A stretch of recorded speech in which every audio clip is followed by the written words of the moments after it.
আসসালামু আলাইকুম। আশা করছি সবাই খুব ভালো আছেন। আমরা আলহামদুলিল্লাহ ভালো আছি। তো নতুন বছরে এটা আমার প্রথম ব্লগ। বেশ অনেক দিনের একটা গ্যাপ হয়ে গেল, জানি না আমাকে সবার মনে আছে কিনা। আবার নতুন বছরটাও শুরু হয়ে গেল। তো চলেন আজকের দিনটা শুরু করি। কুয়াশাচ্ছন্ন দিনে আমাদের গাছের লাউ পাতা কালেক্ট করা হচ্ছে।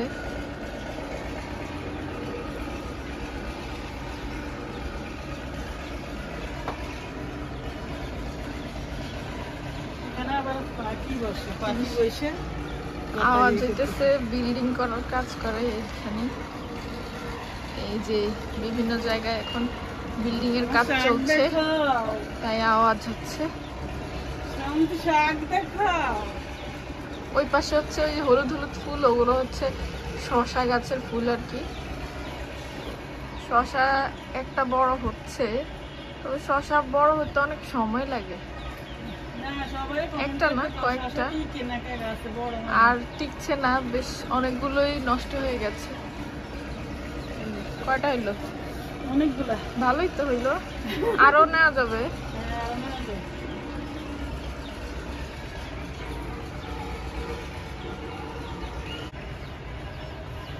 সবাই কমেন্ট করে জানাবেন আমার গাছটা কেমন হয়েছে। আমি অনেক খুশি হব, সবাই কমেন্ট করে জানাবেন। লাউ পাতার অনেক দাম, লাউ পাতা লাগাইলেই ভালো না সবগুলো। বাহ, অনেকগুলো হচ্ছে। স্মেলটা অনেক সুন্দর, ফ্রেশ লাউ পাতার গন্ধ খুবই সুন্দর। ওয়াও ওয়াও ওয়াও, কতগুলো! এগুলা দিয়ে শুটকির ভর্তা বানাবো। থাক এগুলা, একটা দুইটা দিয়ে শুটকির ভর্তা বানাবো। শসা দেখাই, ওই যে একটা বড়, এই যে একটা শসা। সবাই কমেন্ট করে। এই শসা বড় হয় না, ওই যে এখানে, ওই যে ওখানে, ওই যে ওখানে আছে, ওই যে এটা, ওই যে তারপরে এখানেও একটা আছে, দুইটা, একটা দেখা যাচ্ছে কিনা জানি না। আর মরিচ গাছ, পুদিনা পাতা লাগানো হয়েছে, তবে এখন এগুলাতে মরিচ আসে নাই, বড় হইতে হবে আরো। আর এই আলগা মাটিটা হচ্ছে এই কালার কেন, এটাতে সার মিশানো জন্য আর কি। পারলে নাও, আমাদের পুরা বারান্দা ছড়াই গেছে। কাটলা কেন? পাতা খারাপ?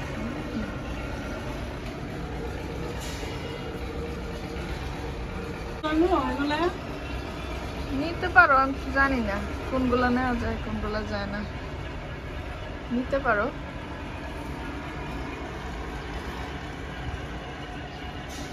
কাইটা নাও।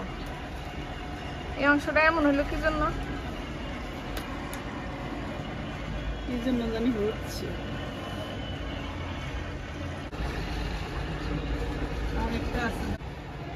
গাইস দেখেন, আমরা ভেবেছিলাম দুই একটা পাতা হবে, বাট পুরো আমাদের এই হাজি ভরে গেছে, এতগুলো হলো।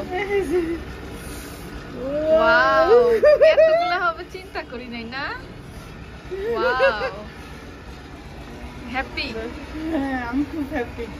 আমাদের জীবনে এই প্রথম আমরা আমাদের কাছ থেকে আর কিছু একটা ছিললাম। হ্যাঁ, শাক আমার কাছে খুব ভালো লাগে। আমার কাছে এটা মনে হয় যে অনেক লাখ টাকা, অনেক ভালো লাগে, অনেক ভালো লাগে। সবাই কমেন্ট করেন আমার শসাগুলা কি জন্য জানি টিকে না। শসাগুলা অনেক শসা আসছে, কিন্তু শসা টিকে না, কি করব? সবাই একটু কমেন্ট করে জানাবেন। আজকে অনেক কুয়াশা, কালকে ভালো একটু রোদ ছিল। এগুলো আমরা এখন দেখি কিভাবে রান্না করা যায়, চলো।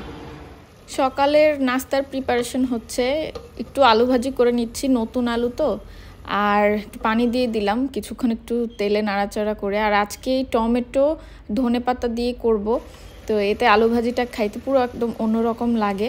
অনেকটা সিদ্ধ হয়ে গেছে, এজন্য আমি টমেটোটা দিয়ে দিব আর কি। টমেটো দিয়ে নেড়ে চেড়ে একেবারে শেষে ধনেপাতাটা দিয়ে তারপর উঠিয়ে ফেলবো। বেশ তাড়াতাড়ি হয়ে যায়, যেহেতু হচ্ছে নতুন আলু অনেক তাড়াতাড়ি সিদ্ধ হয়, বেশি একটা টাইম নেয় না, তো এই জন্য তাড়াতাড়ি হয়ে গেছে। আর হচ্ছে রুটি বানাবো, মানে রুটি একটু তেলে সেঁকে নিব আর কি, অনেকটা পরোটার মতোই, রুটি পরোটা দুইটার মাঝামাঝি বলা যায়। ডিম ভাজি করব, অমলেট করব বা এমনি ডিম ভাজি করব। তো এই রকম হবে হচ্ছে সকালের নাস্তা। তার আগে আমি আমার রেডি জেলটা খেয়ে নিব। এটা হচ্ছে একটা ন্যাচারাল ফাইবার, মানে মেডিকেটেড একটা এসবগুলো ভুসির মতো। আগেও এটা খেতাম আমি, মাঝখানে অফ ছিল, এখন আবার খাচ্ছি। তো বেসিক্যালি এটা আসলে কোষ্ঠকাঠিন্য অথবা আপনার যদি কোলেস্টেরল থাকে বা এমনিও খেতে পারেন। স্বাদটা কিন্তু খুবই ভালো, একেবারে অরেঞ্জ জুসের মতো লাগে। তো আমি এটা আবারও খাওয়া শুরু করলাম, দেখি কেমন হয়। রুটি টুটি বানাচ্ছি, এর আগেই সকালবেলা খেলাম। নর্মালি রাতের বেলা খাই ঘুমের আগে, তো আজকে সকালবেলাও খেলাম। এতে করে দেখি কেমন ইমপ্রুভমেন্ট আসে।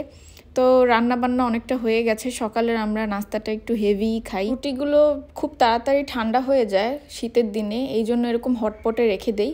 এই হটপটটা বেশ পুরনো এবং এটার সাথে সেটের আরেকটা হটপটও আছে, তো বড় দেখে এটা ইউজ করছি আর কি। এই তো আজকে ডিম ভাজি, তারপর আলু ভাজিটা খেতে খুবই মজা হয়েছে। তো এই হচ্ছে সকালের নাস্তা টাস্তা করে দেন কফি বানাচ্ছি নেসক্যাফের। সবসময় নেসক্যাফের যে ক্লাসিকটা এটাই আমরা খাই, আর কেউ কফি খায় কেউ চা খায়। আমরা কেটেছি, দেখেন কতগুলো হয়েছে মাশাআল্লাহ, বেশ এবং কি ফ্রেশ, এবং একদম কোনো বালু নাই। আমাদের বারান্দায় ছিল তো, বারান্দার কাছে বেশ অনেকগুলো হয়েছে, তাই না? ওয়াও, এখন এগুলোকে ওয়াশ করে নিব। কালকে আমাদের বাসায় পোলাও, গরু, মুরগি অনেক কিছু রান্না হয়েছিল, ওগুলো সব খাওয়া হয়নি, পুরো ফ্রিজ ভর্তি কালকের খাবার। তো আজকে হালকা পাতলাই কিছু রান্না করব, দেখি কি রান্না করা যায়। ভাবছি তো শাকগুলো যেহেতু উঠিয়ে আনা হয়েছে, আম্মু আর আমি চিন্তা করলাম যে আমরা এই অল্প একটু শাক তো ভাজি করলে কেউই ভাগে পাবে না, তো এই কারণে খিচুড়ি বসিয়ে দিলে ভালো হয়। তাহলে হচ্ছে খিচুড়ির মধ্যে শাকটা একটু দিয়ে দিব, ফ্লেভারটা ভালো আসে। একদিন আমরা এরকম করেছিলাম, বেশ ভালো লাগে লাউর শাক দিয়ে। কুমড়া শাকও চাইলে দেয়া যায়, কিন্তু অন্যান্য শাক দিয়ে খিচুড়িতে কেমন লাগবে এটা আসলে জানা নাই। তো এই যে দেখেন পুরো ফ্রিজ একেবারে ভর্তি, কোনো জায়গায় একটু কানাকড়ি জায়গা নাই। তো এই খাবারগুলো বের করে করে খেতে হবে। আর খিচুড়িটা বসানোর জন্য কুমড়া ছিল ফ্রিজে, সেই কুমড়াটা আম্মু কেটে নিয়েছে সুন্দর করে, মিষ্টি কুমড়া আর কি, তবে খুব বেশি মিষ্টি হয় না এখানকার কুমড়া। তারপরে যে শাক, ওটা ওয়াশ করে নেওয়া হয়েছে। আর এখানে হচ্ছে কিছু সিমও কিন্তু খিচুড়িতে দিলে বেশ অনেক ভালো লাগে।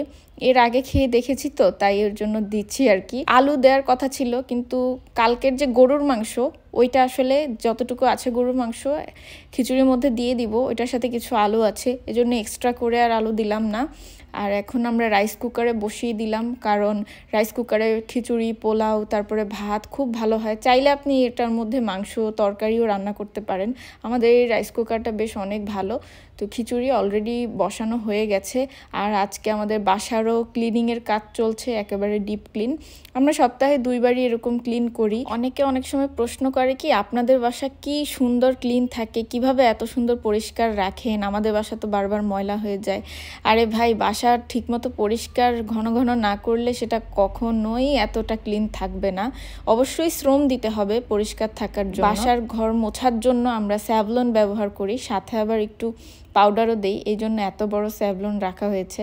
আর এর মধ্যে আমি দেখিয়ে দিচ্ছি আপনাদেরকে যে আমাদের ফিল্টারের কলটা চেঞ্জ করা হয়েছে, আম্মুই করেছে, কোনো মিস্ত্রি ডাকা লাগে নাই। আমার আম্মুর সব কাজে পারদর্শী।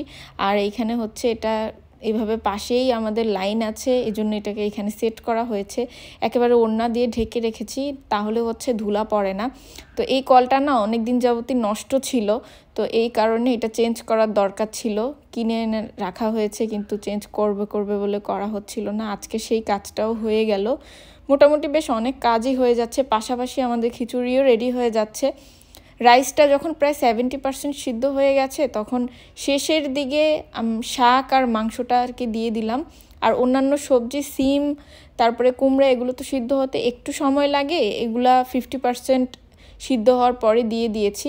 গরুর মাংসটা দিয়েও ভালোভাবে নেড়ে চেড়ে, তাহলে গরুর মাংসের চর্বিটা খিচুড়ির সাথে মিশে গেলে বেশ ভালো লাগে খেতে। খিচুড়িটার রান্না হতে কিন্তু বেশি একটা সময় লাগে না, আর রাইস কুকারটাকে ওয়ার্মে রেখে দিলে না পরে একেবারে যখনই খাওয়া হয় বেশ গরম গরম খিচুড়ি খাওয়া যায়।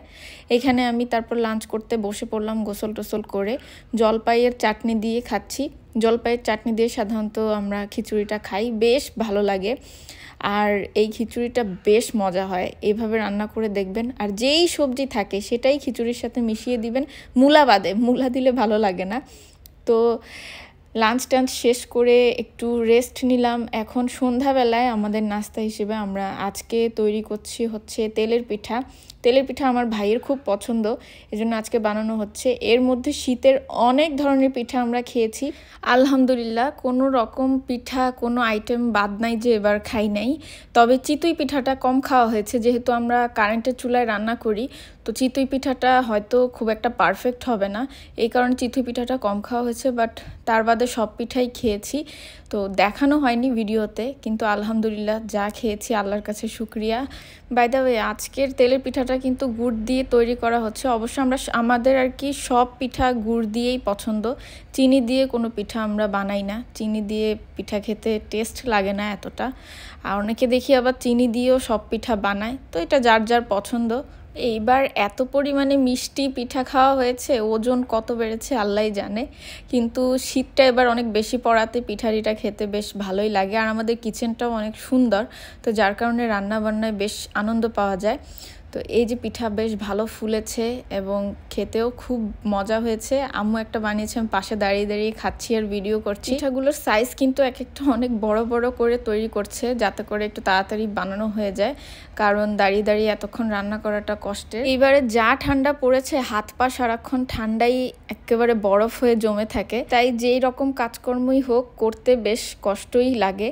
তো আজকে তেলের পিঠা একদম বানিয়ে পুরোপুরি রেডি, বেশ অনেকগুলো হয়ে গেছে, অল্প বানানোর কথা ছিল বাট অনেকগুলো হয়ে গেছে। হোক, আশা করছি ভিডিওটা সবার খুব ভালো লেগেছে। ভালো লেগে থাকলে অবশ্যই লাইক কমেন্ট শেয়ার করতে ভুলবেন না। সবাই খুব ভালো থাকবেন, সুস্থ থাকবেন। আল্লাহ হাফেজ।